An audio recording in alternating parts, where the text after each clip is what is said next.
का सफर और जीवन की सच्चाई। रात गहरी हो चुकी थी।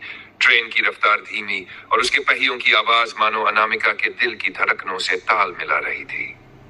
अनामिका की आंखों में अनगिनत सवाल थे, चेहरे पर उलझन और दिल में एक भारी बोझ। वह अपने परिवार को छोड़कर भागी थी, उस रवि के साथ जिसने उसे प्यार का झूठा सपना दिखाया था। आज वह अकेली थी, बिना किसी सहारे, बिना किसी मंजिल के एक अनजाने सफर पर निकली हुई। अनामिका की जिंदगी का यह सफर अचानक से ही नहीं शुरू हुआ था। कुछ महीने पहले ही उसने रवि से मुलाकात की थी। रवि उसकी जिंदगी में एक उम्मीद की किरण की तरह आया था। वह स्मार्ट, बोलने में मीठा और दुनिया की नजरों में एक अच्छा इंसान था, लेकिन अंदर से वह एक धोखेबाज था जिसकी मंशा सिर्फ अनामिका के मासूम दिल को फंसाकर अपने स्वार्थ पूरे करना था। रवि और उसके झूठे सपने। रवि ने अनामिका को अपने मोहपाश में ऐसा बांध लिया कि वह अपने परिवार, अपनी दुनिया को भूल गई। हम एक नई जिंदगी शुरू करेंगे, उसने कहा था। तुम्हें बस अपने परिवार को छोड़ना होगा। अनामिका ने रवि की बातों पर भरोसा कर लिया। वह सोचने लगी कि रवि ही उसका सच्चा प्यार है और यही उसकी जिंदगी का सही फैसला होगा। लेकिन उसे यह एहसास नहीं था कि रवि के इरादे उसे सिर्फ धोखा देने के थे। उसने रात के अंधेरे में अपना घर छोड़ दिया, माँ पापा की परवाह किए बिना, ये सोचे बिना कि वे उसके बिना क्या महसूस करेंगे। उसे लगता था कि उसने सही फैसला किया है, कि वह अपने सपनों की तरफ बढ़ रही है, लेकिन उसे नहीं पता था कि उसके कदम उसे तबाही की तरफ ले जा रहे हैं। रात का सफर। ट्रेन की बोगी में बैठी अनामिका चारों ओर नजर दौड़ा रही थी। वह अकेली थी और रात का अंधेरा उसकी बेचैनी को और बढ़ा रहा था। वह बार बार खिड़की के बाहर झांक रही थी, लेकिन बाहर बस अंधेरा और सन्नाटा था। उसके मन में डर और पछतावे की लहरें उमड़ने लगी थी। क्या उसने सही किया? क्या उसके घर वाले अब भी उसे माफ करेंगे? तभी उसकी नजर सामने बैठे दो अजीब व्यक्तियों पर पड़ी, रघु और शंकर। दोनों गुंडे जो उसकी ओर घूरते हुए कुछ खुसूर फुसूर कर रहे थे। उनके चेहरे पर खतरनाक मुस्कान थी जो अनामिका को अंदर तक हिला गई। वह समझ गई कि ये दोनों उसके साथ कुछ गलत करने की योजना बना रहे हैं।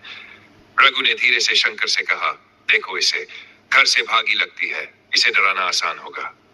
शंकर ने सहमति में सिर हिलाया, सही कहा, इसे फंसाना मुश्किल नहीं होगा।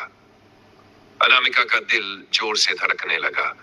उसे अब समझ में आ गया कि वह कितनी बड़ी मुश्किल में फंस चुकी है। उसने अपनी सीट से उठने की कोशिश की, लेकिन रघु ने उसका हाथ पकड़ लिया। उसकी आंखों में आंसू आ गए और वह डर के मारे चिल्लाई, छोड़ो मुझे। जैसे ही अनामिका ने मदद के लिए चिल्लाया, ट्रेन में तैनात इंस्पेक्टर विजय उसकी आवाज सुनकर तुरंत उसके पास पहुंचे। विजय ने बिना समय गंवाए रघु और शंकर को पकड़ लिया और उन्हें हिरासत में ले लिया। अनामिका को सुरक्षित कर लेने के बाद विजय ने उसे सांत्वना दी और पूछा, तुम ठीक हो? कहाँ जा रही हो इतनी रात को अकेली? अनामिका ने रोते हुए अपनी पूरी कहानी विजय को बताई। कैसे वह रवि के झूठे प्यार में फंसकर घर से भागी थी, कैसे उसने अपने परिवार को बिना बताए छोड़ दिया और अब उसे एहसास हो रहा था कि उसने कितनी बड़ी गलती कर दी है। विजय ने गंभीरता से उसकी बात सुनी और उसे समझाते हुए कहा, बेटा, कोई भी रिश्ता जो तुम्हें अपने परिवार से दूर करे सच्चा नहीं हो सकता। तुम्हें जिस व्यक्ति से सबसे ज्यादा प्यार और सुरक्षा मिलनी चाहिए वह तुम्हारे परिवार के अलावा कोई और नहीं हो सकता। रवि ने तुम्हें धोखा दिया है, लेकिन अभी भी समय है, तुम वापस जा सकती हो। अनामिका ने आंसुओं से भरी आंखों से विजय की ओर देखा और कहा, मुझे घर जाना है। मैं अपने माता पिता से माफी मांगना चाहती हूँ। मुझे उनकी कितनी याद आ रही है, अब समझ में आ रहा है। घर की वापसी। विजय ने उसे घर पहुंचाने का वादा किया। जब वह घर पहुंची तो उसकी आंखों में डर और दिल में पछतावा था। जैसे ही उसने दरवाजा खटकाया, उसकी माँ ने दरवाजा खोला। माँ ने उसे देखते ही गले लगा लिया और आंसू भरी आंखों से कहा, तू ठीक है बेटा, यही हमारे लिए सबसे बड़ी बात है। अनामिका की आंखों में आंसू थे। उसने अपनी माँ से कहा, माँ, मैंने बहुत बड़ी गलती की, मुझे माफ कर दो। उसके पिता जो अब तक गुस्से में थे ने भी उसे माफ कर दिया और कहा, तुम हमारे लिए सबसे अनमोल हो, तुमसे बढ़कर कुछ नहीं। अगर तुम्हें कोई दिक्कत थी तो हमें बताना चाहिए था। हम तुम्हारे साथ थे और हमेशा रहेंगे। जीवन की सच्चाई। अनामिका अब समझ चुकी थी कि सच्चा प्यार वही है जो आपको गलतियों से बचाता है, आपको सही रास्ते पर लाता है। उसने ये भी जाना कि परिवार ही असली सुरक्षा और प्यार का स्रोत है। रवि का प्यार एक भ्रम था, एक धोखा, लेकिन उसके माता पिता का प्यार सच्चा और अटूट था। उसने अपनी माँ से कहा, माँ, मैं अब कभी किसी झूठे वादे के पीछे नहीं भागूंगी। मैंने जो किया उसका मुझे अफसोस है, लेकिन अब मैं हमेशा आपके साथ रहूंगी। इंस्पेक्टर विजय ने भी उसके माता पिता से कहा, आपकी बेटी ने गलती की, लेकिन सबसे अहम बात यह है कि उसने समय रहते अपनी गलती को समझ लिया। अब उसे आपकी जरूरत है।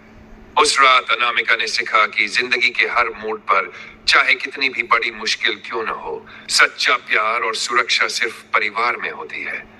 समाज के बंधनों से बचने का गलत तरीका अपनाने की बजाय वह अपने परिवार के साथ रहकर अपनी जिंदगी को फिर से संवारना चाहती थी। शिक्षा। सच्चा प्यार वह होता है जो आपको सही रास्ता दिखाए, न कि आपको अपने प्रियजनों से दूर कर दे। रिश्तों में विश्वास और समझदारी सबसे जरूरी होती है। कोई भी व्यक्ति या रिश्ता जो आपको अपने परिवार से दूर कर दे, सच्चा नहीं हो सकता। जीवन की चुनौतियों से भागना हल नहीं होता, बल्कि उन्हें समझदारी और धैर्य से हल करना ही असली समाधान है।